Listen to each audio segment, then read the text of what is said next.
the thing that's really paradoxical about AI is that the people who understand it and know how to use it are often much lower on the hierarchical totem pole. And those that have to make all the big decisions, who are more higher on the totem pole, might not know the AI and how it works. So the tension is, how do we bring senior leaders that may not have knowledge to make very important decisions quickly about something they don't master? This is, I think, the big paradox. So the more junior person who maybe is not of a certain caliber or level may be much, much more knowledgeable and have a much better grasp on how to use AI. But the decision makers are the ones implementing AI. So they have to really become much more humble and understand that they don't have the knowledge and they have to go and seek that knowledge. So I think in a time of AI leadership, to admit that one doesn't know is a huge strength, because then it allows the space for bringing in that younger person or that more talented person from a different industry. It's not always related to age, but it's definitely related to experience. So you have to have the experience in AI to be able to be conversant and then apply strategy. And the challenge is there's not a huge number of people that actually have that knowledge.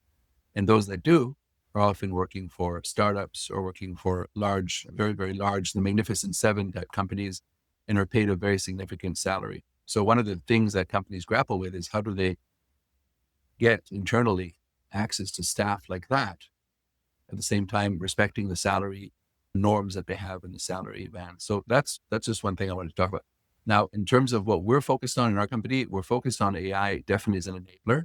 We are using AI in the work that we do, and we have projects that are ongoing. We've been doing that now for 2 years, and we are continuing to scale and grow different initiatives. I can't go into all the details of it because some of it is confidential, but basically we focused a lot on ensuring that we have the right governance in place, which we do, and we have a way to prioritize which initiatives we do. And we also make sure that the initiatives we do add value to the bottom line of the company.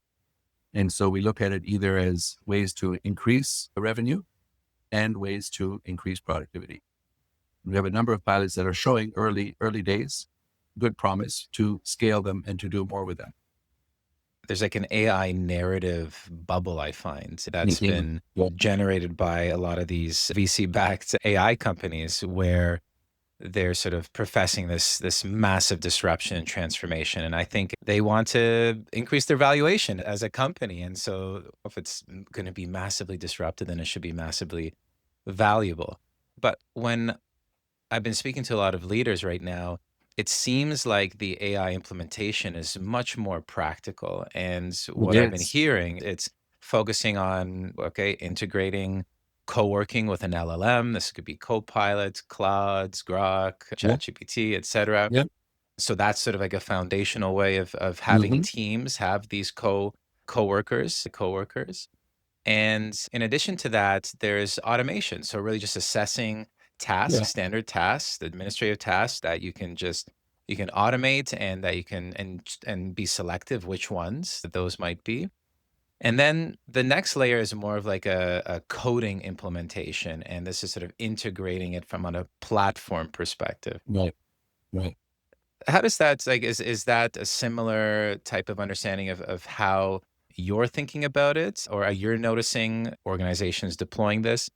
And then the other one, is it a team by team basis, or is there a standardization across all teams that you feel is more of an optimal type of approach? So I think what you're describing is germane to what we're doing for sure. In terms of whether or not people have all the teams standardized or whether they have a central team, or I think it really depends. One thing I've seen though is the companies that are having the most success implementing AI initiatives and making it part of their work day to day is typically they'll have a team, a SWAT team that will be central, will be very close to IT, will be very close to different sectors of the company. And that group of people is there to support some of the changes. The one thing I've seen also is, if it's not driven, if the changes in the AI is not driven by business imperative and by business leaders working in collaboration with these technological constructs and people and IT, et cetera, then it doesn't really work. In other words, you can't just pilot your way into AI. You have to have a executive owner, a business owner who wants to use the tools that are available today and look for more tools for the future in a way that's going to help the business to grow or to be more productive. That's one thing I've seen across all the companies that are using AI. Those that are successful are those that merge, and you, if you will, the business people with the IT people to work together. And when I use the word merge, I mean working as partners and working in a fusion style. And that tends to work much better than having each team very separate. And the other thing I've seen is if you try to make a massive centralized team to serve everyone, that's not going to work either. So there has to be some of the ownership of the AI in the different sectors, working with a group of experts that can provide knowledge and access to resources. That works well, but it's still very new. So what I'm telling you is what I'm seeing in the early days, and there's a lot more to come.